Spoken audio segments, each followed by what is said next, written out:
Hello, and welcome to another episode of GoodCast, a podcast produced by Goodwill, North Central Texas. It's a show where we take a closer look at the story behind the store and highlight successes made possible thanks to the generous donations of everyday people. Today, we're diving deep into sustainability, fashion, and the power of online communities with our favorite diva, Doreen Morrow. Let's jump into it.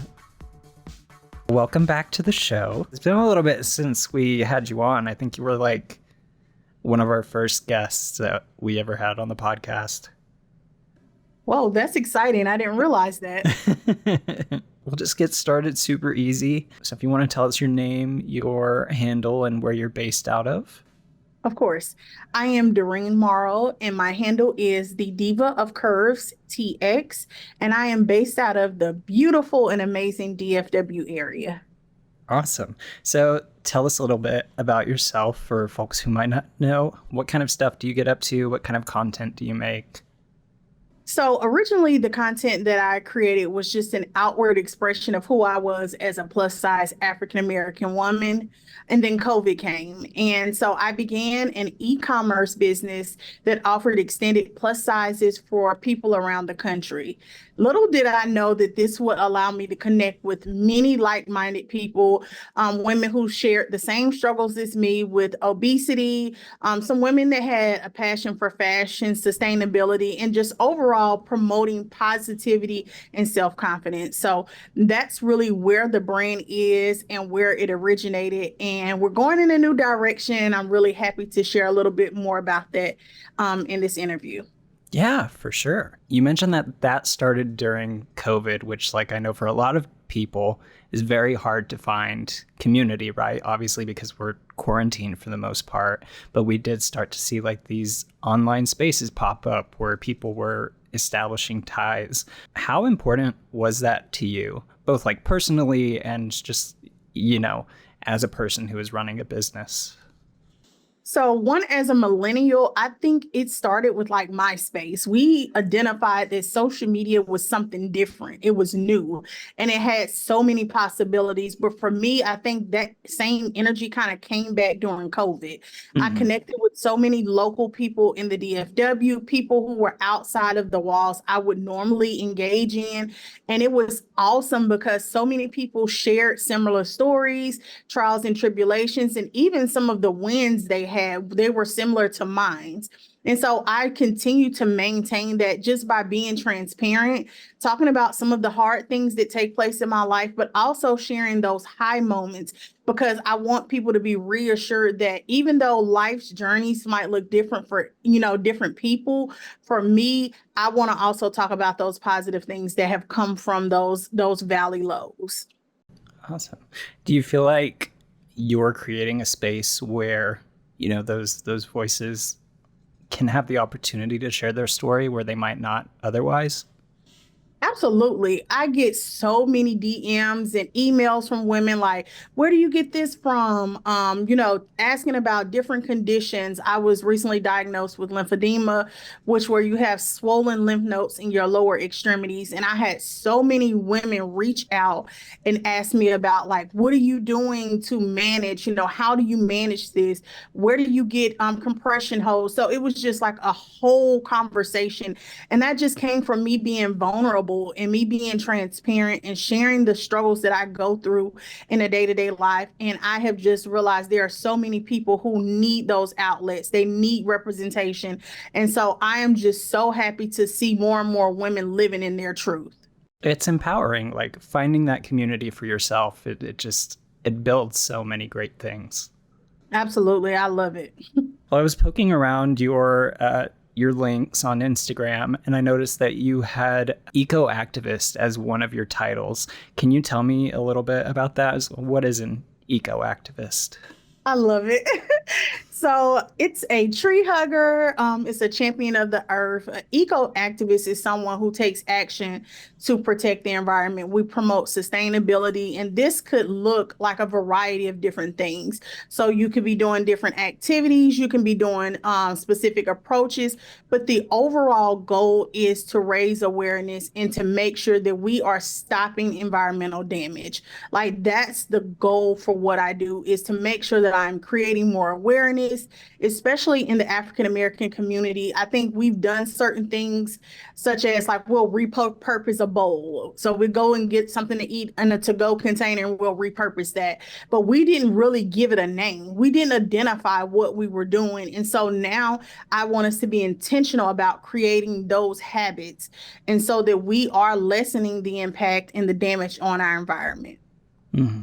Well, even from a supply standard, right? Because if you're into plus size fashion, I know that, a lot of brands don't carry bigger sizes, or if they do, it's in very short supply.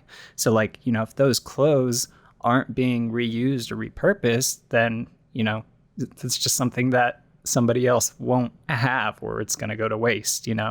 That's very true. And I've kind of struggled with that myself, is like, how do I help people to have that same eco-friendly outlook as well as still maintaining the understanding that fast fashion is what people want. They want that because it's new and it's trendy. So there has I have had to have some compromise within myself.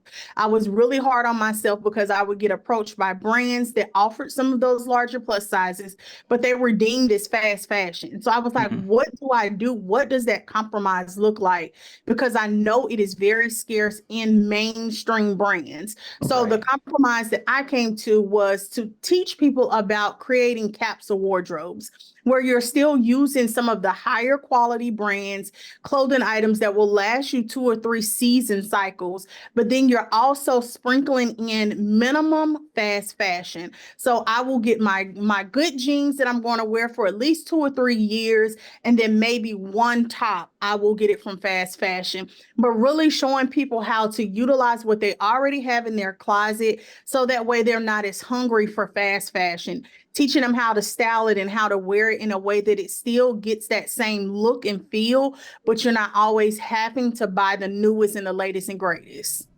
Awesome. Was that a concept that you came up with on your own, or was it kind of something you built based off of inspiration from different places? It was something that I developed over time. Like I say, when I originally started, most of my clothing items were thrifted. Mm-hmm. And here in Texas, it wasn't a huge thing as far as like sizing. There are a lot of plus size individuals here, and so it was readily on hand. During COVID, thrifting became so popular that I noticed it was scarce when it came to larger sizes. So Mm-hmm. I, again, had to start using some fast fashion to supplement, because a lot of the box brands are super expensive. And Yeah. so everyone can't afford that. And so it just became a reality that what is the alternative for people who can't afford to pay $80 for a good pair of jeans? Mm-hmm. But they still need clothes to wear. And so for me, it was just finding that middle ground of, they're going to shop fast fashion, but let me give them some alternatives so that they can also get quality clothing that is not going to end up in a landfill in 6 months. Are there other ways that people in our community can be more eco-friendly and fashion forward at the same time? I say fashion forward with a lot of like, especially when we're talking about thrifted stuff, right? It's like fashion that comes back. So it's almost like recursive fashion. Yes, it cycles now. And Mm-hmm. I can say that I've lived through cycles. Like now the 90s fashion is coming back. And I'm like, wait a minute, I'm not retro, but it is. So I totally agree that it comes in fashion and comes in waves. And so for me, it's one, identifying kind of my staple style. So I'm not all over the place. I'm not going to be, country. I'm not going to be Western.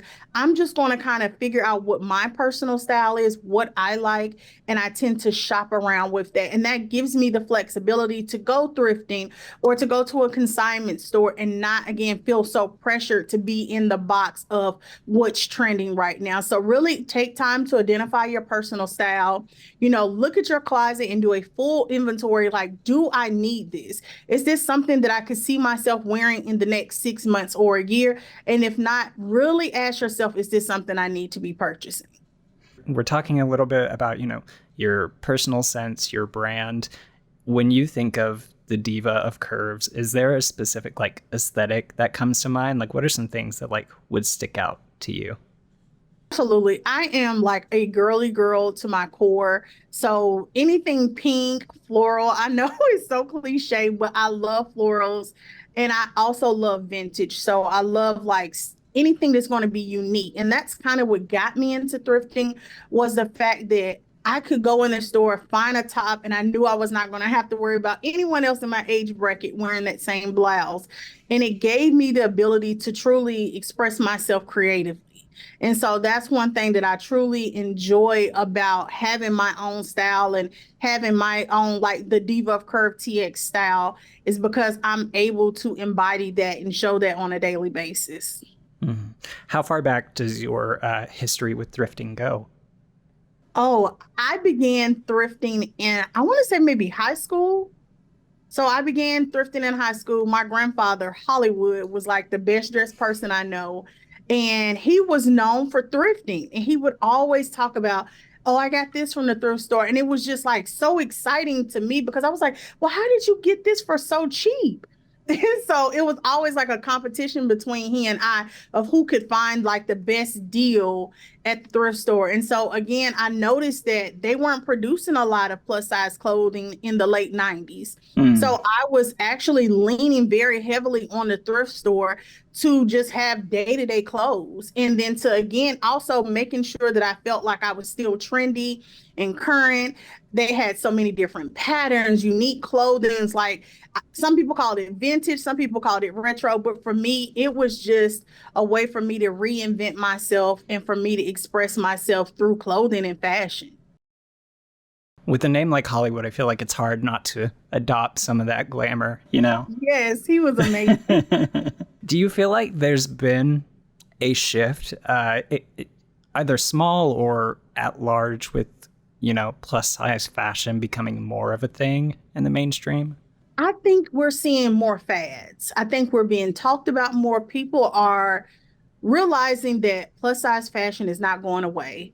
Now, the question is, are people willing to put in the work to create the quality plus size clothing that we need? Mm, And so, what I'm seeing is a lot more fast fashion. What I would love to see is a lot more brands taking it seriously and creating quality clothing. Also, thinking about, how this is impacting the environment.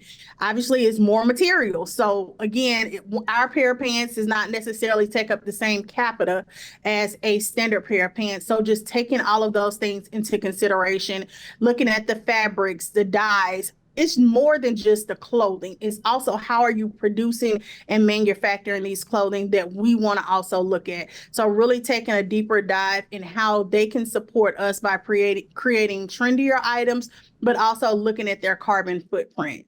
right. Are there resources available for that? Or is it kind of, you know, individuals doing their own research and sharing that with the community? One, we have the web, so there's no Yeah. excuse. Like, do the work. It does take work. I have a great friend by the name of Kia Love. She is a knitwear designer, and she has begun testing how to use like daily items to actually stain and color her fabric. So she does beets, she does sweet potato, she harvests all of these things from her garden, and she's began to teach classes on how you can actually create stains and dyes for your clothing, but all of it is made from natural organic vegetables or fruits that we can grow in our garden. So just taking the initiative to get creative, have fun, and figure out ways that we can use resources that are already at our fingertips to create more sustainable lives. Mhm. That is really cool. I have a friend who's into crocheting, and they've started looking into crochet fashion wear, and Mhm. and one of their biggest complaints is that, you know, you can shop for these designs essentially, but a lot of them, they don't include sizing guides, or, you know, it'll say one size fits all or fits most, and then they put it together and it's like, oh, this won't fit me at all. I didn't think about that. That is so true, though, because there's not really a standard size guide. That Right. is so true. So a lot of them are very much custom made. And Mhm. so that's what I've seen now. I think it's become really popular. A lot of stuff is on TikTok shop with the knitwear, but you pose a great, a great challenge that could possibly be out there as well. Yeah, I know for the most part, like whenever they find something that doesn't quite work, they'll add a section for it, or, they'll make their alterations, and then they'll reach out to people who are like, where'd you get that? And be like, here's what I did, and here are the additional steps. Like, if you also need a similar sizing to me, just because making that information accessible creates a world of difference. That's awesome. I'm gonna do some research on that. I love to hear more about that and how we can make it more inclusive because if that's something that people are frequently running into, now that poses the question of what can we do to make that industry a little bit more inclusive. Do you get a lot of feedback or recommendations from like your followers or mutuals? I do. I actually do a lot of research and I follow brands that align with my mission. So that's one. And then two, I do see a lot of stuff come down like my timeline or my mutuals, and they're sharing like, hey, I tried this brand. It's especially a lot of beauty brands. A lot of Mm, beauty brands are going a lot more cleaner. Their packaging, just like everything they're doing, they're being super intentional about what that looks like. And so I also follow a lot of content creators who are on that same wavelength. And so a lot of times I'm like, oh, I didn't know about this brand, or I learned that, maybe one particular brand is using a harmful chemical. And so I'm really paying attention to what content I digest and making sure that if I'm learning something, that I'm also going to be applying it to my life. And again, it starts with small steps. A lot of it has been people who've actually reached out to me like, hey, this is our product, is this something you would be interested in? And I've learned so much that way. I've had a company that reached out and they use like product saving bags. So, when you go to the store, you get those produce bags. yeah. And so they actually have knit produce bags that are reusable. Like, can Okay. you think about how many produce bags we've used over the, coast of our lives? Right. I can only imagine. And so it's just something that's small, but it's really a big deal. And Yeah. so that's just a way that I have been so educated and making sure that now when I go in Kroger or when I go to Albertsons, I now take my produce bags. And so I'm not using those little plastic bags that I'm going to throw away. I'm now, being more sustainable in that avenue. So it's really about, learning what other people are doing, but also doing your research. Yeah, for sure. I don't know if you're a TikTok person at all, but sometimes I'll be scrolling and I'll get recommendations by like local artists and stuff and local crafts people. And they'll post like, here's this product that I've made. I'm going to be at these different like artist alleys or farmers markets. Like, come by, say hi, check out this stuff. And like, let's work together to make our community a little more green and support indie artists. And that to me is always so cool and so fun because like, especially talking to them in person, when people have something that they're passionate about and they get really excited, that's like one of my favorite things. Well, I want to be on your TikTok because my TikTok doesn't show that. It sounds way cooler. But again, that's one of the things I'm really wanting to be intentional about this quarter. I work a lot, and so I'm really having to say, you know what, this is a mission, this is you, this is part of who you are. And so I am going to be more intentional this quarter about connecting with businesses, groups, organizations, anyone who kind of have the same mission and goal as myself and figuring out ways that I can connect with the community and also educate my network and my community about things that they can do to lessen this impact on the environment. Obviously we're talking about sustainability. Why is donating so important as a part of this process? Well, donating is super important because it benefits the economy and it also stretches the impact of the charitable giving that Goodwill does. And so, what does that mean? Like the landfills are filled and they're over flooding. And so by repurposing these donations, donating them to places like Goodwill, we are lessening the impact of those landfills. Not only that, the money that Goodwill is able to create, they're now able to do different things in their organizations. Again, we talked about some of the programming that you guys offer. So now they're able to do those things. I've seen people be impacted, whether it's employment, whether they have volunteer opportunities, whether they've taken the CDL trainings. People have been impacted and their lives are continuing to be impacted by the donations they receive. And so I always tell people, please don't believe the myths, do your research, go and donate, volunteer if you're interested in truly learning about some of the things that happen at Goodwill. Mm-hmm. Well, speaking of connecting and, mission-based programming, I think last time that I talked to you was before you had gone to Project Goodwill and way before you started serving as a judge at the event. So can you kind of tell me what your experience has been like with Project Goodwill? I must say, I love Project Goodwill.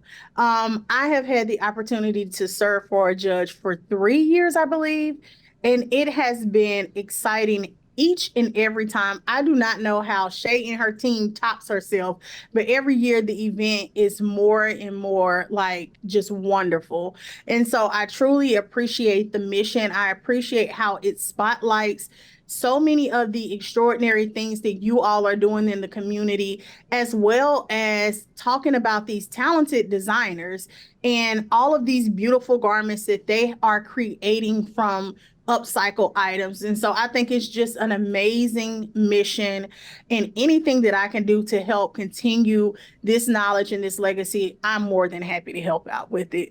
Is there a particular story that has stood out to you from the event? I think every year I look forward to the storytelling that happens from the designers. Mm.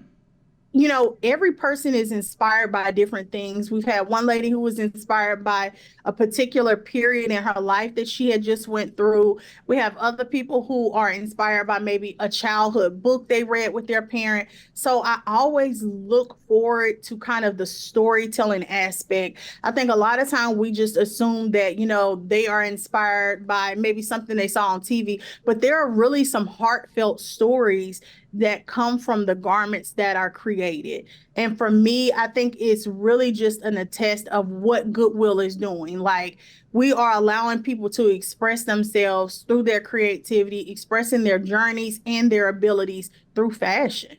Mm-hmm. So every year at Project Goodwill, we showcase these videos, these success stories and testaments. What is it like from your end getting to see these stories, year after year? It's always inspirational. And it's like every year I'm like trying to hold back tears because it's like, when you think of Goodwill, I think a lot of people assume it's just donating clothes. They don't really know a lot of the stuff, from volunteering, from helping with homelessness, from having programs for people who suffer with disabilities, to also employing people with disabilities. Like, they do so much. And so it's always refreshing to see that, and to also be around people where you can be energized because we share the same excitement for you all's mission and goal. Yeah, I think we've seen in the past couple years how much of an impact, grassroots efforts can make, just like peer to peer and talking to your neighbors about the services that are available and really uniting for a common cause. Like, that has become so important because things continue to get more and more difficult to avoid poverty. So it's huge.